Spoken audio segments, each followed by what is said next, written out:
जय हिंद फ्रेंड्स। आज हम भारत के इतिहास के बारे में पढ़ेंगे, जिसमें हम इतिहास के स्रोत और उसके विभाजन के बारे में पढ़ेंगे। ठीक है। हाँ।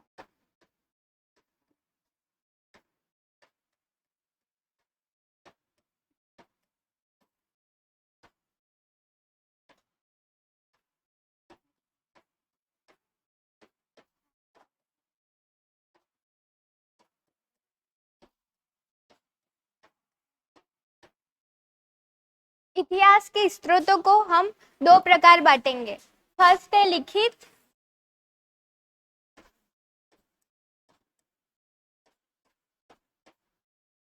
और सेकंड है पुरातात्विक।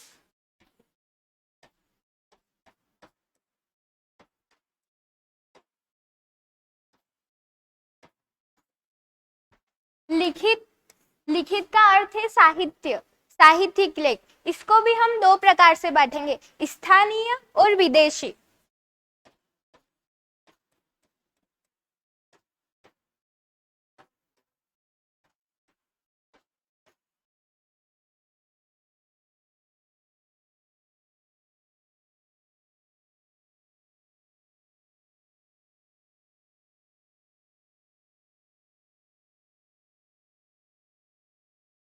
साहित्यिक, इसमें भी दो टाइप है, स्थानीय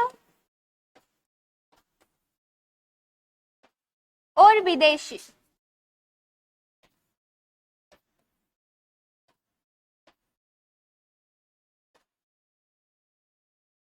स्थानीय में वेद पुराण,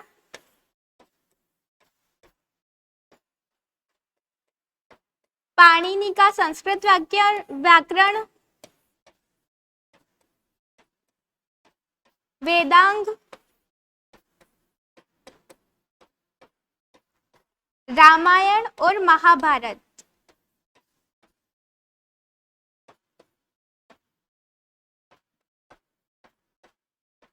ठीक है। और विदेशी में है इंडिका।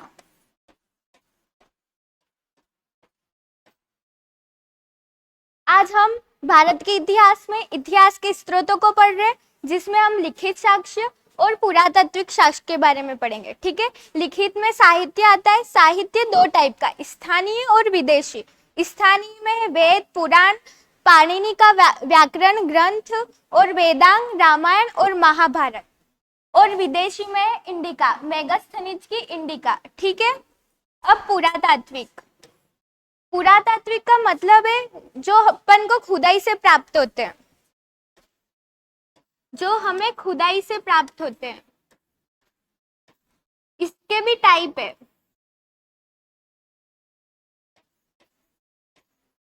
पुरातात्विक पुरातात्विक स्थल, सिक्के,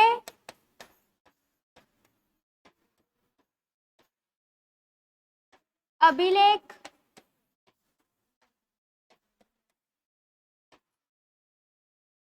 और एक है पांडुलिपि।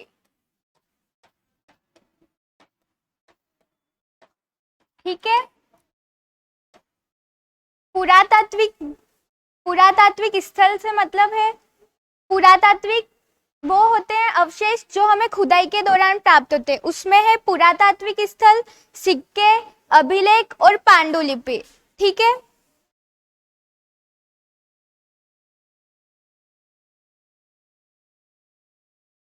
अब हम देखेंगे पुरातात्विक।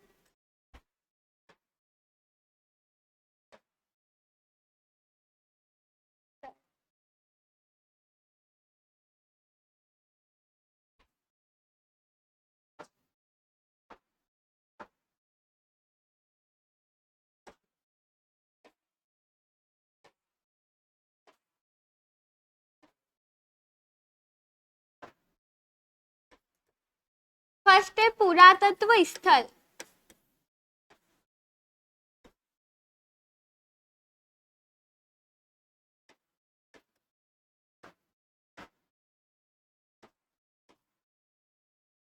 पुरातत्व स्थल वह होते हैं जो ऐतिहासिक अवशेषों हमें प्राप्त होते हैं, ऐतिहासिक अवशेषों से हमें प्राप्त होते हैं।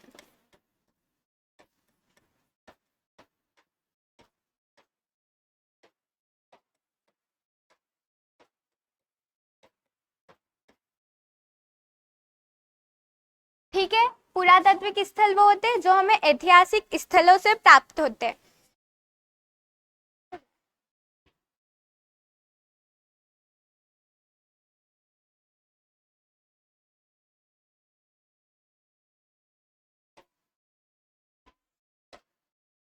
और ये हमें टिल्लों के नीचे दबे हुए मिलते हैं, टिल्लों के नीचे दबे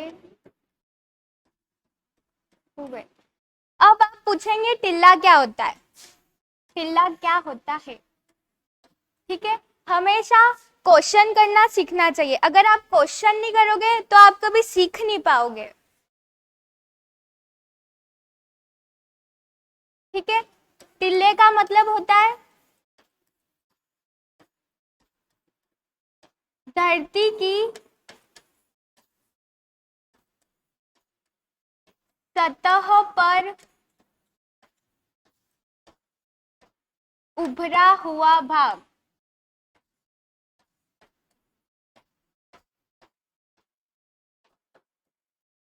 ठीक है, और अधिकतर एग्जाम में यहीं से प्रश्न पूछा जाता है, ये इंपॉर्टेंट है। ठीक है, फिर से पुरातत्व स्थल वे है जिन स्थलों से हमें ऐतिहासिक अवशेष प्राप्त होते। ठीक है, ऐतिहासिक अवशेष हमें टिल्लों के नीचे दबे हुए मिलते हैं। अब टिल्ले का अर्थ है धरती की सतह पर उभरा हुआ भाग। ठीक है, और टिल्ले से बहुत सारे कंपटीशन एग्जाम में यहाँ से प्रश्न आए हुए हैं टिल्ले से, कि टिल्ले का अर्थ क्या है। ठीक है, अब अपन पढ़ेंगे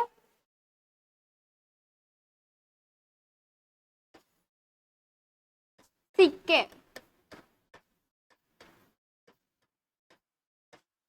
जैसा कि आप जानते हो सिक्के को अपन मुद्रा भी कहते हैं, तो मुद्रा के अध्ययन को मुद्रा शास्त्र बोलते हैं।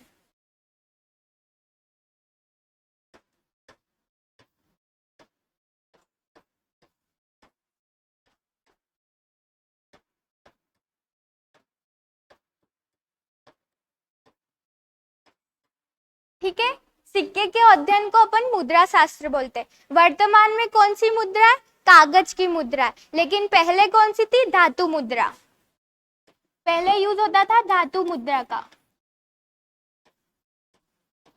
अब आप पूछेंगे धातु मुद्रा क्या होती है? धातु मुद्रा से तात्पर्य है तांबा, चांदी और सोने की मुद्रा से। ठीक है, सोने की मुद्रा। और सर्वप्रथम सोने की मुद्रा किसने जारी की थी? तो कुषाण ने की थी। सर्वप्रथम सोने की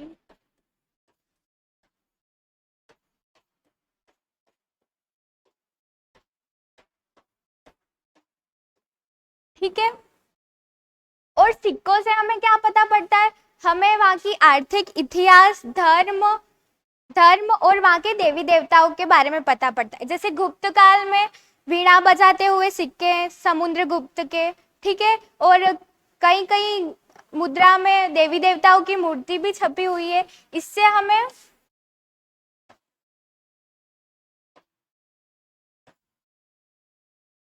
आर्थिक इतिहास,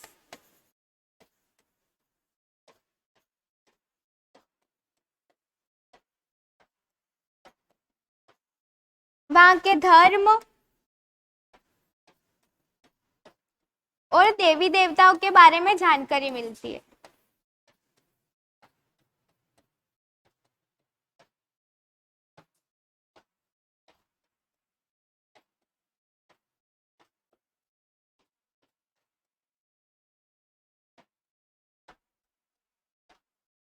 ठीक है, सिक्के सिक्कों के अध्ययन को क्या बोलते हैं? मुद्रा शास्त्र। प्राचीन काल में धातु मुद्रा प्रचलित थी। धातु मुद्रा कौन सी होती थी? तांबे की, चांदी की और सोने की। और सर्वप्रथम सोने की मुद्रा किसने जारी की थी? तो कुषाण ने। और हमेशा ये याद रखना कि जो सर्वप्रथम चीज होती है ना, वो हमेशा एग्जाम में पूछी जाती है, तो ये भी इम्पोर्टेंट है। ठीक है। और सिक्कों का अध्ययन अपन क्यों करते हैं? क्योंकि वहां से अपन को उनके आर्थिक इतिहास और धर्म और देवी देवताओं के बारे में जानकारी मिलती है। ठीक है।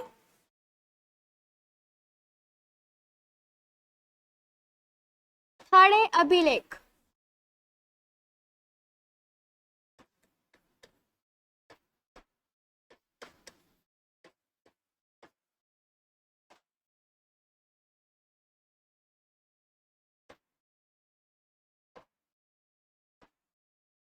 अभिलेख, अभिलेख जो है वो सिक्कों से ज्यादा महत्वपूर्ण है। अब आप पूछेंगे क्यों ज्यादा महत्वपूर्ण है? क्योंकि जो अभिलेख है वो विस्तृत लिखे हुए हैं। जैसे कि आरंभ में अभिलेख जो है वो चट्टानों पर या पत्थरों पर लिखे जाते थे, उसके बाद ताड़पत्रों पर लिखे जाते थे। ठीक है। और सर्वप्रथम अभिलेख जो है वो चक्रवर्ती अशोक सम्राट ने जारी किए थे। ठीक है।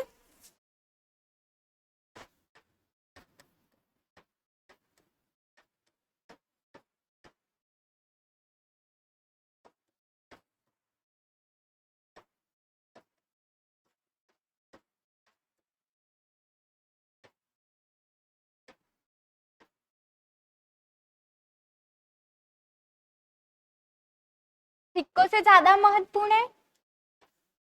और अभिलेख के जो अध्ययन को है वो पूरा शास्त्र बोलते हैं। ठीक है। इसके अध्ययन को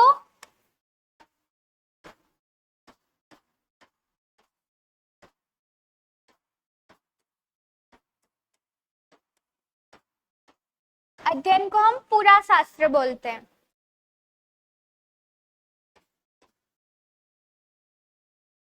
और जो आरंभिक अभिलेख है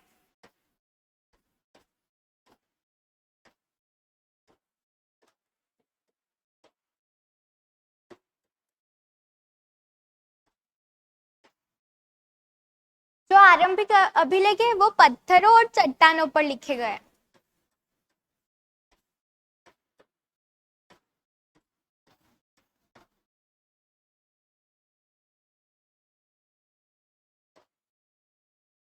और किस भाषा में लिखे हैं? तो प्राकृत भाषा में। प्राकृत भाषा में लिखे गए। ठीक है। और उसके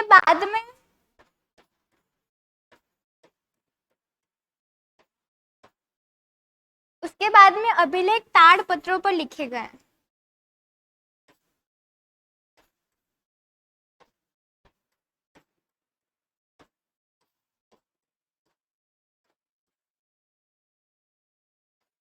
ठीक है।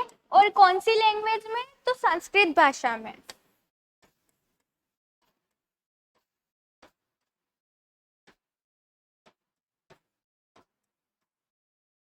ठीक है। और सर्वप्रथम अभिलेख जारी करने वाला कौन था? तो चक्रवर्ती अशोक सम्राट। चक्रवर्ती अशोक सम्राट।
ठीक है।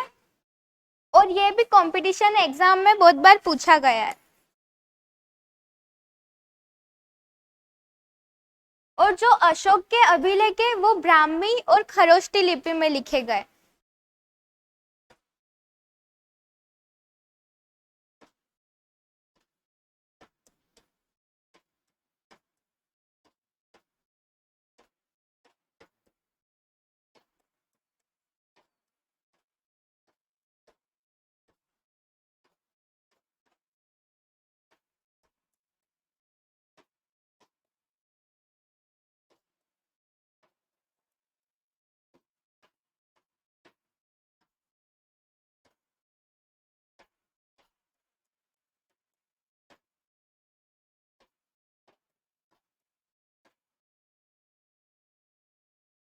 ठीक है। और इसके जो अभिलेख है वो पाकिस्तान और अफगानिस्तान से भी मिले, और उनकी भाषा क्या है, अरामाइक, अरामाइक और यूनानी। ठीक है। और गुप्त काल आने तक जो ब्राह्मी लिपि है उसका अंत हो गया था। ठीक है।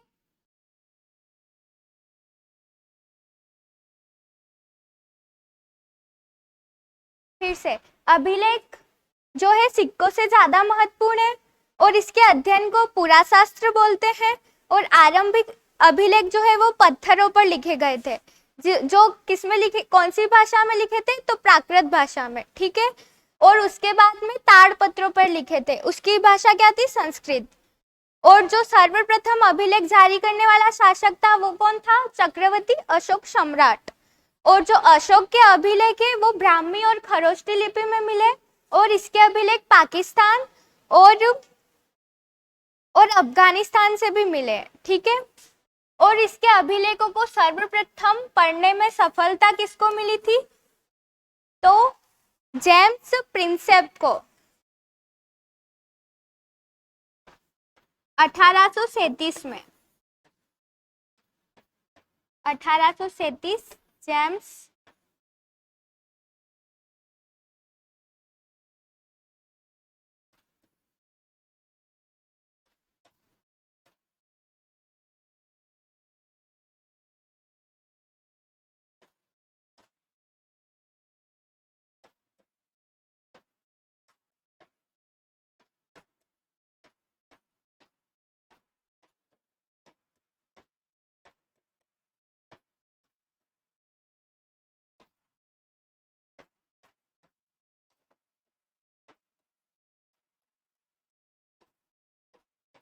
और ये जो जेम्स प्रिंसेप है ये ब्रिटिश अधिकारी था। ठीक है। अब इसके बाद अपन पढ़ेंगे पांडुलिपि।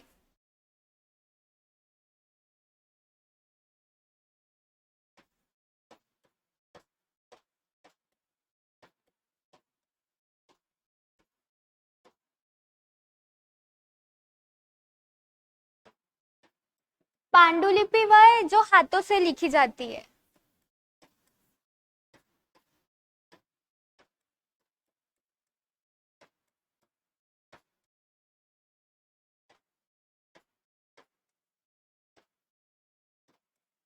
और ये हाथों से किस पर लिखी जाती है, तो भोजपत्र, भोजपत्र और ताड़पत्रों पर लिखी जाती है। ठीक है।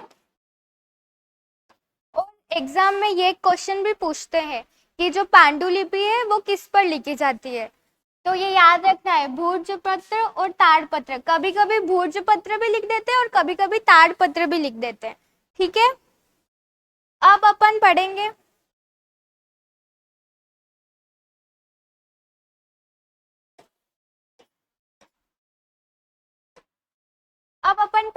इतिहास का विभाजन। ठीक है।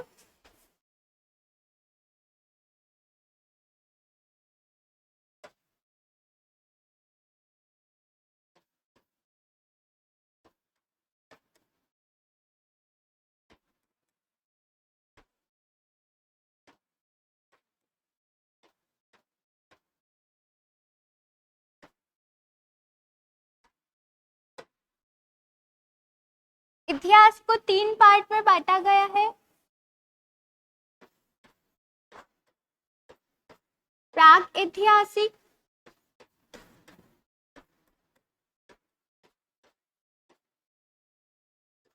आद्य ऐतिहासिक, आद्य ऐतिहासिक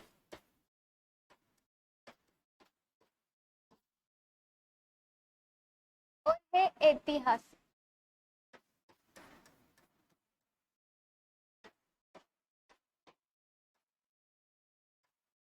ठीक है। अब प्राग इतिहास में लिखित साक्ष्य तो मिले हैं, लेकिन लिखित साक्ष्यों का अभाव है। ठीक है। और आद्य इतिहास में लिखित साक्ष्य मिले हैं। कुछ को पढ़ा गया है और कुछ को नहीं पढ़ा गया है, ठीक है। और इतिहास में लिपि का पूर्णतः विकास हो गया था।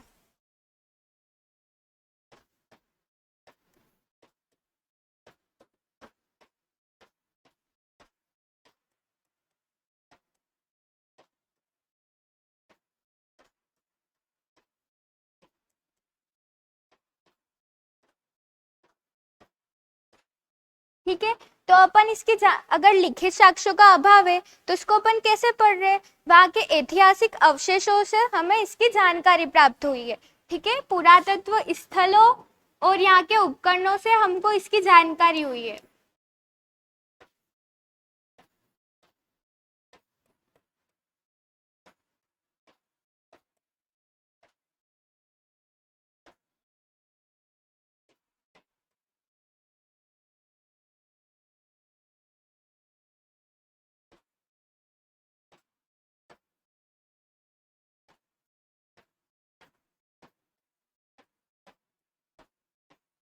अब इसमें कौन सा काल आता है? तो इसमें आता है पाषाण काल।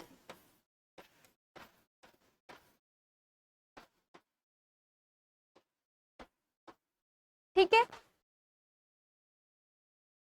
इतिहास का विभाजन प्रागैतिहासिक, आद्य ऐतिहासिक और ऐतिहासिक। प्रागैतिहास में लिखित साक्ष्यों का अभाव है और इसकी हमको जानकारी कैसे मिलती है? तो पुरातत्व स्थलों, वहां के उपकरणों से हमें इसकी जानकारी मिलती है, ठीक है। अब आद्य ऐतिहासिक, इसको हम दो पार्ट में पार्टीशन करेंगे। लिखित साक्ष्य तो मिले हैं,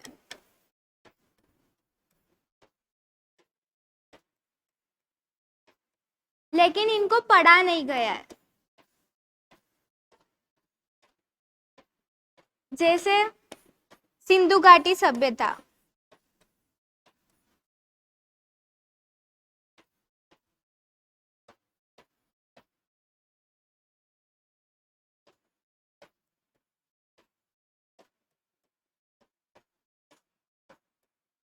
और दूसरे में लिखित साक्ष्य भी मिले हैं और इनको पढ़ा भी गया है।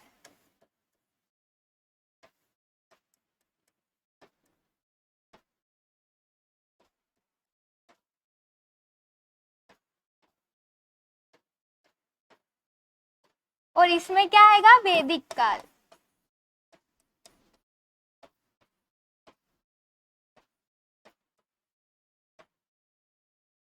वैदिक पीरियड, ठीक है।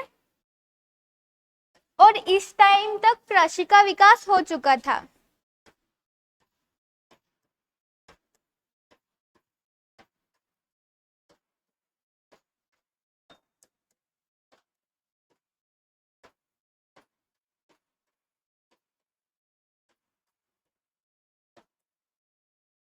ठीक है, आद्य इतिहास में हम क्या पढ़ते हैं? लिखित साक्ष्य मिले हैं और उनको पढ़ा नहीं गया है, जैसे कि सिंधु घाटी सभ्यता, ठीक है। और दूसरा है लिखित साक्ष्य मिले हैं और उनको पढ़ा भी गया है, जैसे वैदिक काल, जैसे वेद, ऋग्वेद, यजुर्वेद, सामवेद, इन सबको पढ़ा भी गया है, ठीक है। और इस काल तक कृषि का विकास भी हो चुका था। अब है ऐतिहासिक, ठीक है। इसमें बौद्ध ग्रंथ,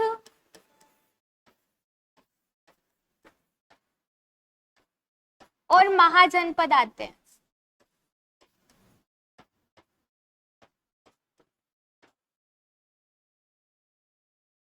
ठीक है, और इसमें लिपि का पूर्णतः विकास हो चुका था। लिपि का पूर्ण विकास,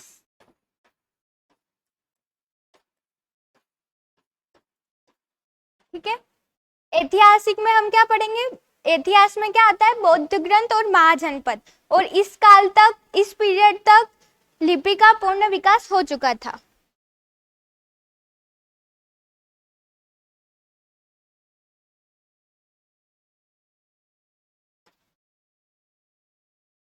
इतिहास का विभाजन हमने 3 टाइप में किया, प्रागैतिहासिक, आद्य ऐतिहासिक और ऐतिहासिक, ठीक है। अब प्रागैतिहास में क्या है, लिखित साक्ष्यों का अभाव है, तो हमको इसकी जानकारी कैसे प्राप्त हुई, पुरातत्व स्थलों और उपकरणों से, जैसे कि पाषाण काल, ठीक है। और आद्य ऐतिहासिक में लिखित साक्ष्य है पर उनको पढ़ा नहीं गया, जैसे सिंधु घाटी सभ्यता, और लिखित साक्ष्य है और पढ़ा भी गया, जैसे वैदिक काल। और ऐतिहासिक में बौद्ध ग्रंथ और महाजनपद काल आता है, जिसमें लिपि का पूर्ण विकास हो चुका था।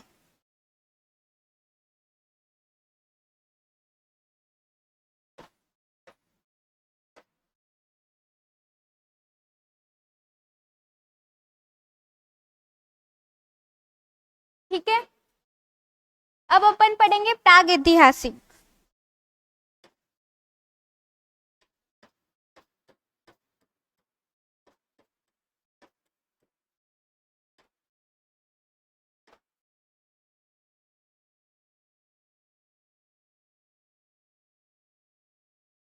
इसको भी हमने 3 भाग में बांटा है, पूरा पाषाण काल, मध्य पाषाण काल और नवपाषाण काल, ठीक है।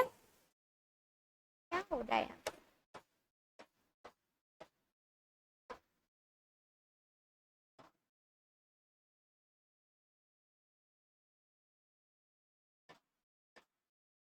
पूरा पाषाण काल, मध्य पाषाण काल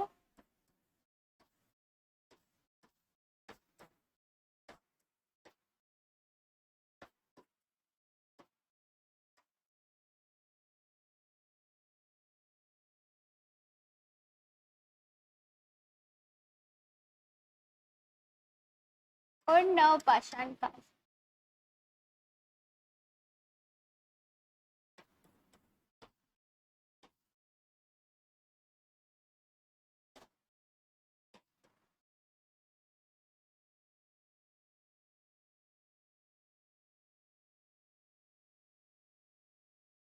और इनका पीरियड क्या है, पूरा पाषाण का है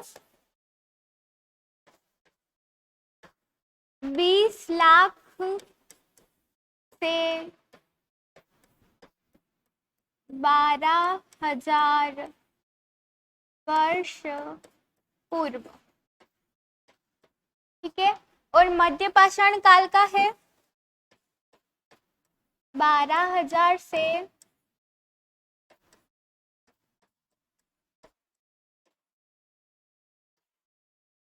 वर्ष, और इसका है 10,000 वर्ष पूर्व,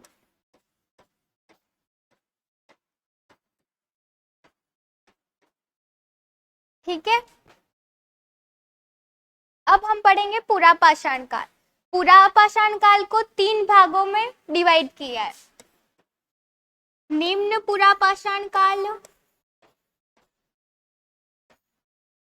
मध्य पूरा पाषाण काल और उच्च पूरा पाषाण काल,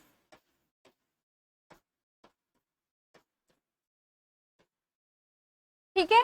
पूरा पाषाण काल को हमने 3 भागों में डिवाइड किया है, निम्न, मध्य और उच्च। निम्न और मध्य में हमें कुछ अवशेष प्राप्त नहीं हुए, ठीक है। और उच्च में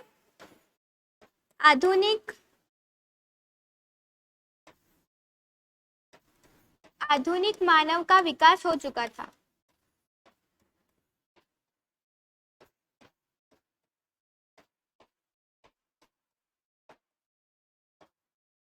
आधुनिक मानव का विकास हो चुका था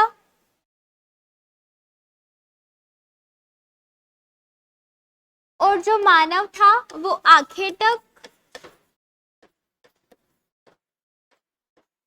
व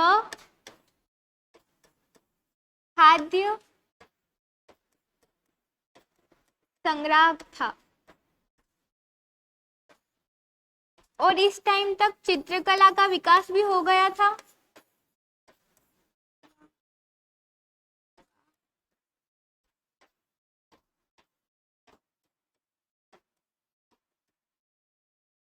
और जो मानव है वो शिकार करके अपना जीवन व्यतीत करता था।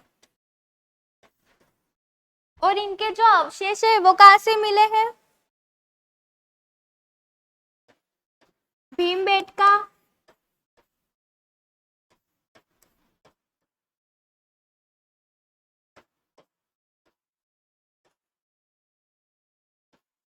भीमबेटका, कुरनूल की गुफा,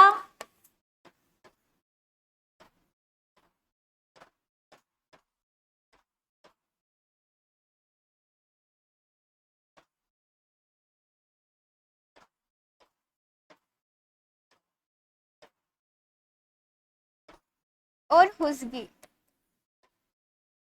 ठीक है। और जो भीमबेटका है, यहाँ पे गुफाएं और कंदकाएं मिली है, और कुरनूल की गुफा में राख के अवशेष मिले। तो राख के अवशेष मिले, इससे ये प्रमाणित है कि यहाँ आग की खोज हो चुकी होगी।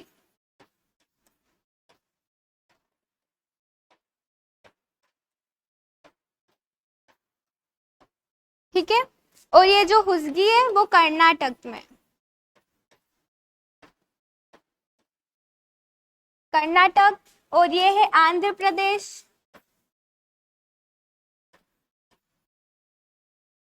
और ये है मध्य प्रदेश। ठीक है।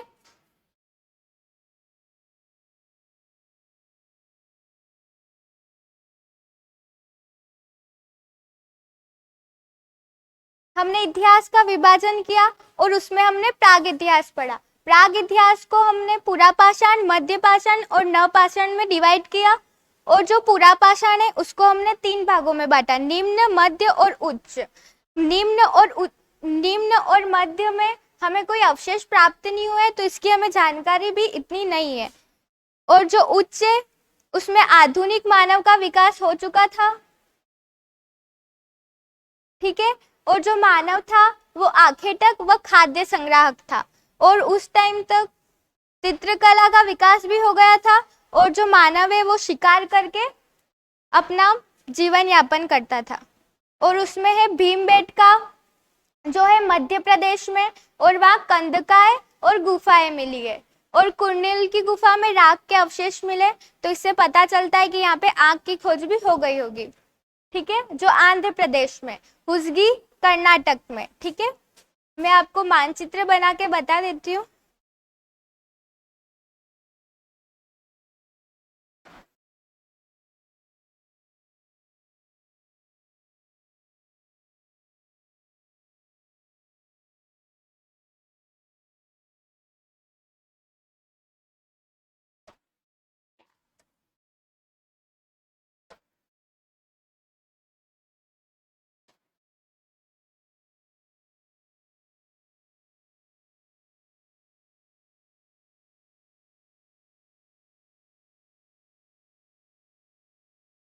ठीक है।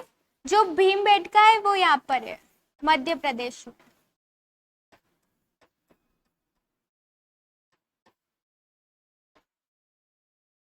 कुरनूल गुफा यहाँ पर है,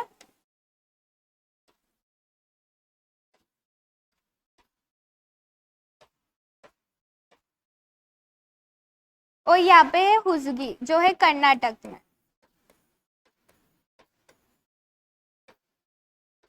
ठीक है। और ये जो भीमबेटका है वो नर्मदा नदी के किनारे है।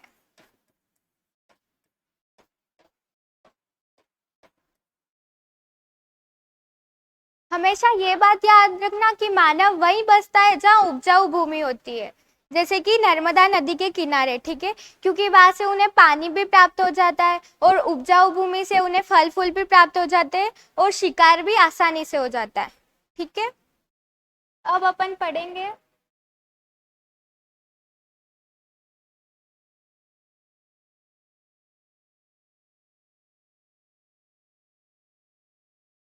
पढ़ेंगे मध्य पाषाण काल। ठीक है। जिसको मेसोलिथ भी बोलते हैं। मध्य पाषाण काल को मेसोलिथ भी बोलते हैं।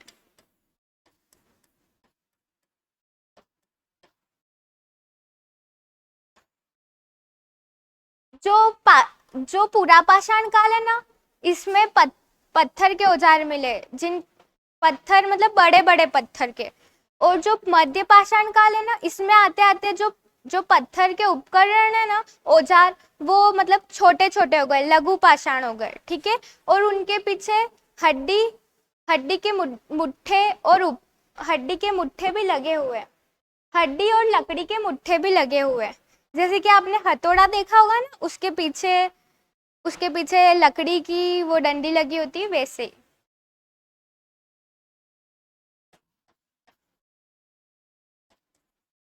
लघु पाषाण औजार। और इन लघु पाषाण औजार को क्या बोलते हैं? माइक्रोलिथ। माइक्रोलिथ।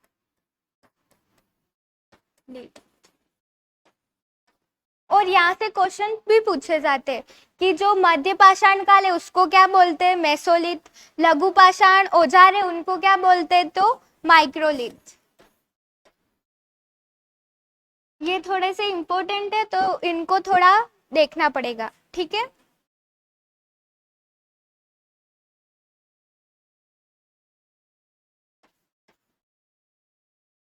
लघु पाषाण औजार माइक्रोलिथ। और ये जो लघु पाषाण औजार है उनके पीछे क्या लगे होते हैं? हड्डी व लकड़ी के उपकरण।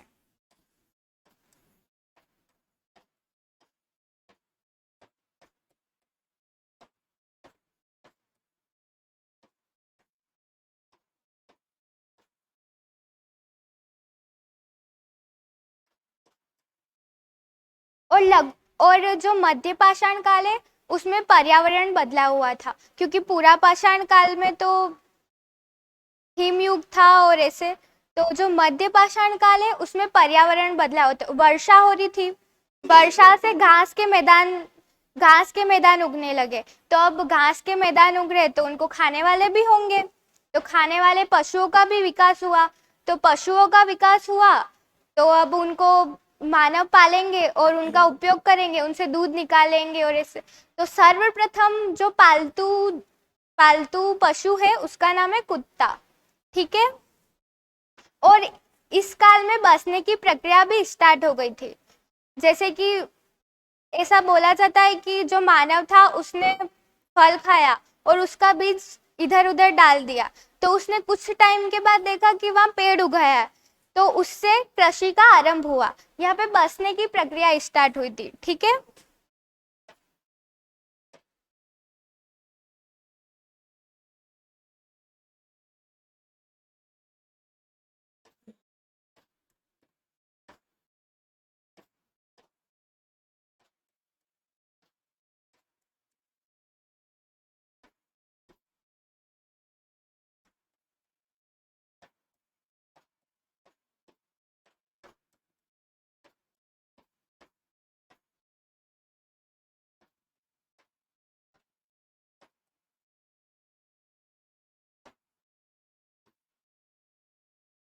ठीक है। और सर्वप्रथम जो पशु पाला गया था वो कौन था? कुत्ता।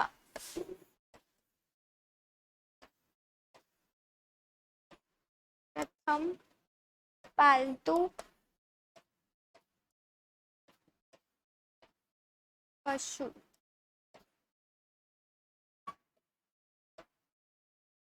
यहाँ से भी क्वेश्चन आते हैं कि जो सर्वप्रथम जो प्राचीन मध्यकाल में प्राग इतिहास में जो पशु पाला गया था सर्वप्रथम, वो कौन सा था? तो कुत्ता।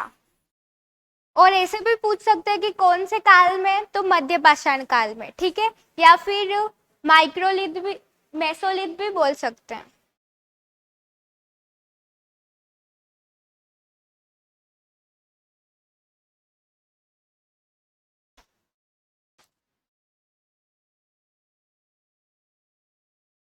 और इस टाइम तक बसने की प्रक्रिया भी स्टार्ट हो गई थी।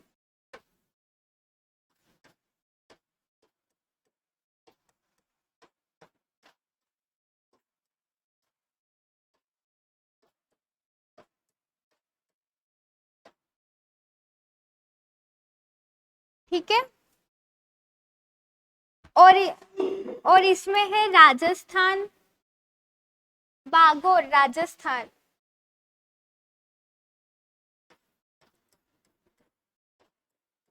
बागोर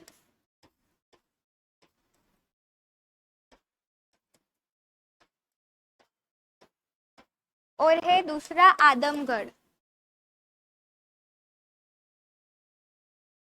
जो है एमपी में।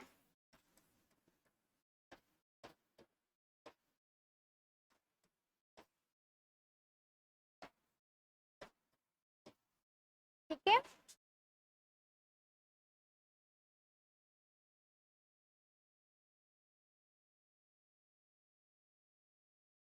मध्य पाषाण काल 12,000 से 10,000 वर्ष पूर्व, और इसको मेसोलिथ भी बोलते हैं। और इसमें क्या है, लघु पाषाण औजार औजार का उपयोग होता था जो सूक्ष्म मतलब छोटे होते थे, जिसको माइक्रोलिथ भी बोलते हैं। और जो औजार थे सूक्ष्म, उनके पीछे हड्डी और लकड़ी के उपकरण भी लगे हुए मिले।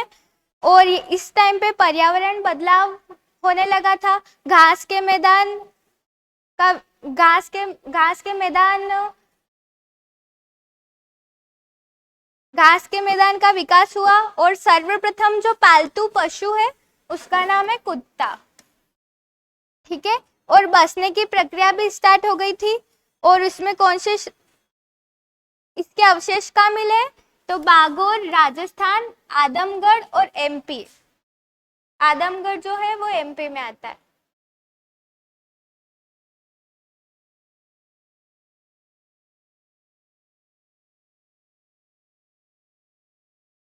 अब पढ़ेंगे नव पाषाण काल।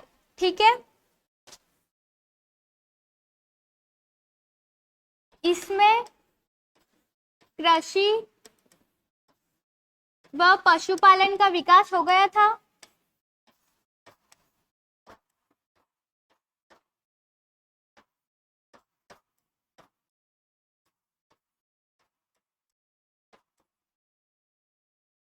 ठीक है,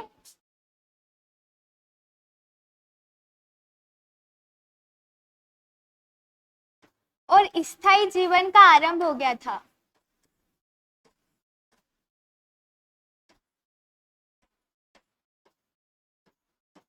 और जो स्थायी जीवन का आरंभ है उसके अवशेष हमको कहाँ से मिले, तो मेहरगढ़ से।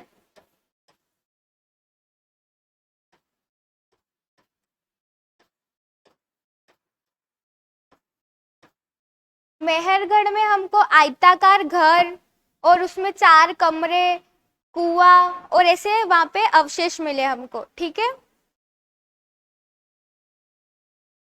और कीर्थर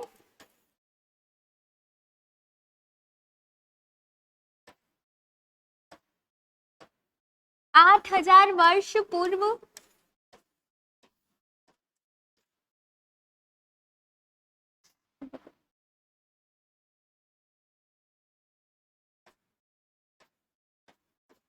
8,000 वर्ष पूर्व कीर्थर और सुलेमान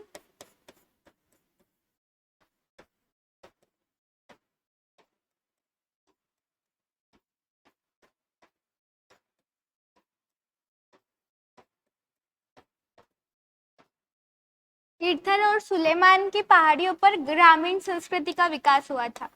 किसका विकास हुआ था, ग्रामीण संस्कृति का।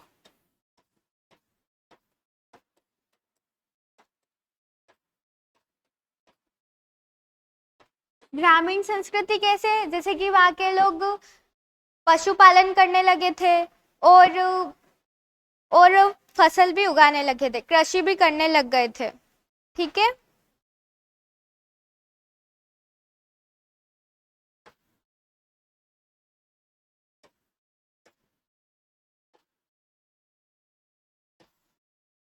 विंध्य और गारो की पहाड़ी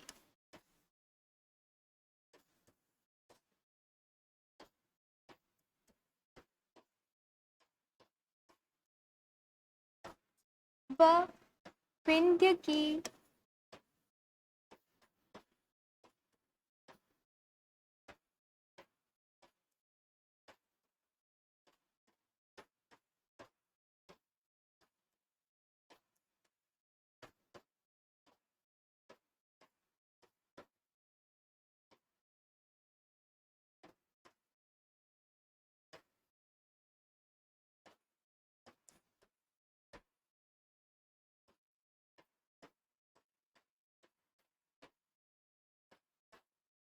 ठीक है।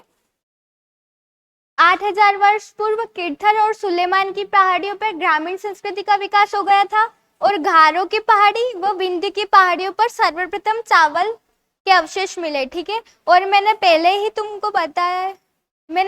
आपको बताया कि जो सर्वप्रथम है ना वो हमेशा एग्जाम में पूछा ही जाता है। ठीक है।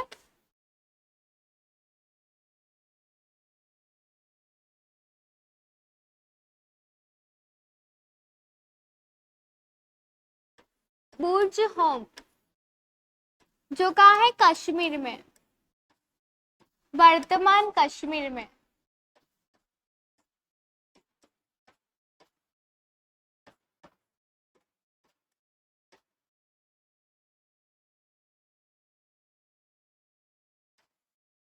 यहाँ हमें गर्तवास मिले। क्या मिले? गर्तवास। गर्तवास का मतलब है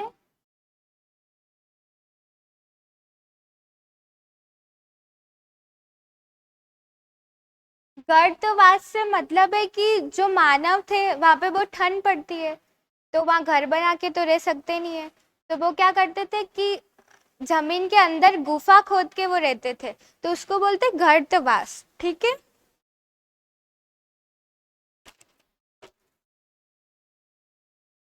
फिर कोल्डी हवा।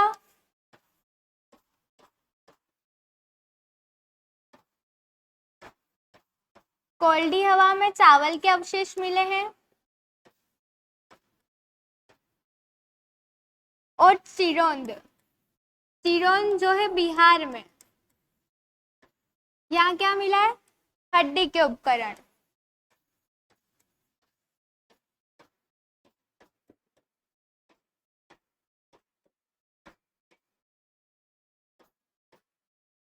ठीक है।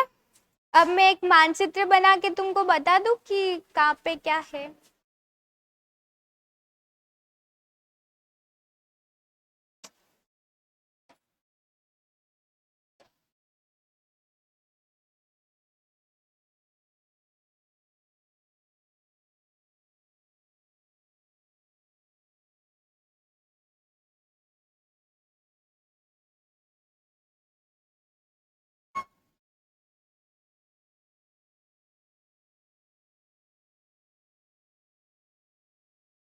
ठीक है।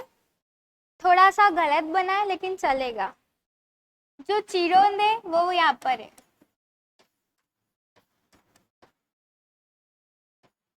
ठीक है। और जो बुर्ज होम है वो यहाँ पर है।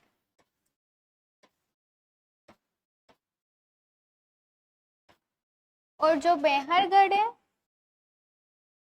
वो यहाँ पर है, बेहरगढ़। और जो किरथर और सुलेमान की पहाड़ियां है वो यहाँ पर है, किरथर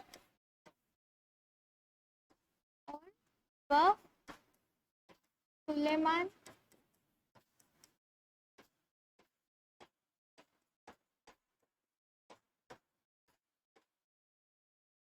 ये गारो की पहाड़ियां यहाँ पर है।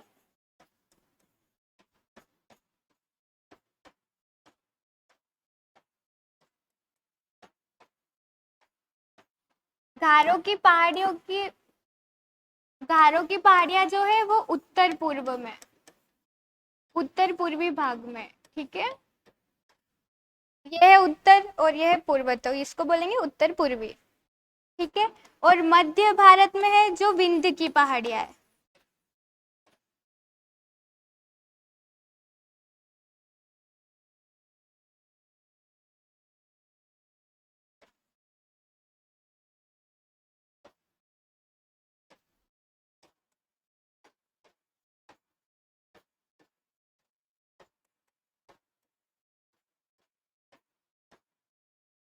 ठीक है।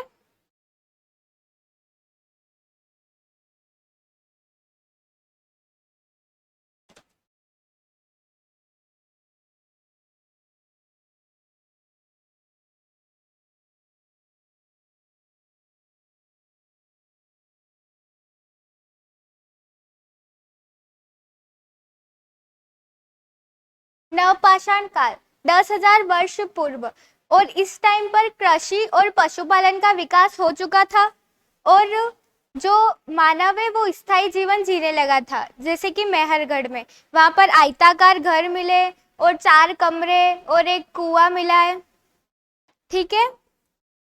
और इस और 8000 वर्ष पूर्व किर्थर और सुलेमान की पहाड़ियों पर ग्रामीण संस्कृति का विकास हुआ था।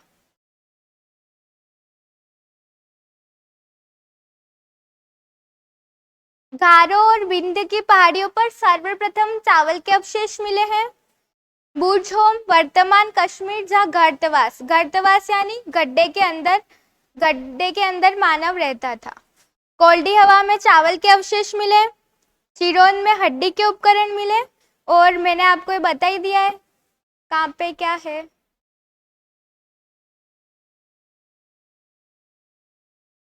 ठीक है, एक बार रिवाइज कर ले।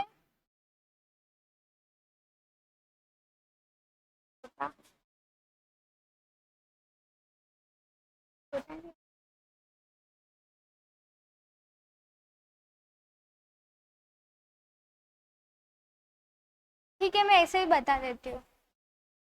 इतिहास का विभाजन अपन ने 3 टाइप में किया, प्राग ऐतिहासिक, आद्य ऐतिहासिक और ऐतिहासिक, ठीक है।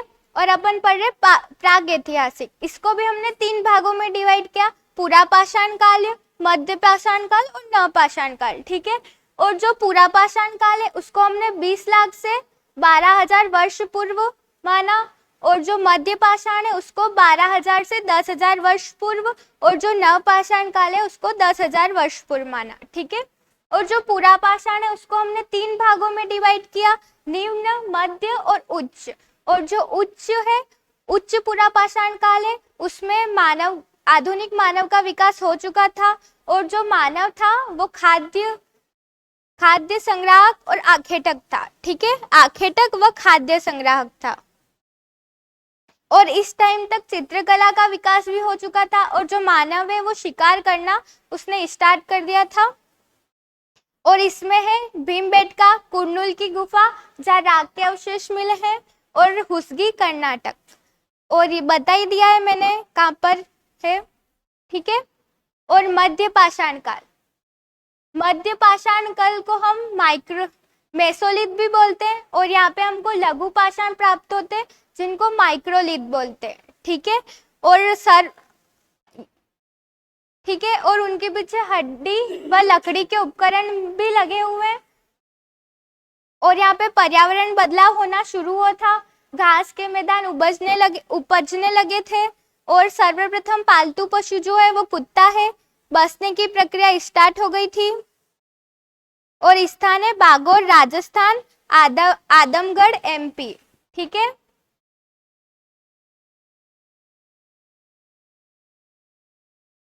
नवपाषाण काल में कृषि पशुपालन का विकास हो गया था। 8000 वर्ष पूर्व किर्थर और सुलेमान की पहाड़ियों पर ग्रामीण संस्कृति का विकास हो गया था, और गारो और विंध्य की पहाड़ी पर चावल के अवशेष मिले। बुर्जहोम वर्तमान कश्मीर जहाँ गर्तवास मिले हैं, कोल्डी हवा जहाँ चावल के अवशेष मिले, और चिरोन हड्डी के उपकरण मिले। और ये स्थान बता दिए, ठीक है। आज की क्लास यही समाप्त होती। धन्यवाद।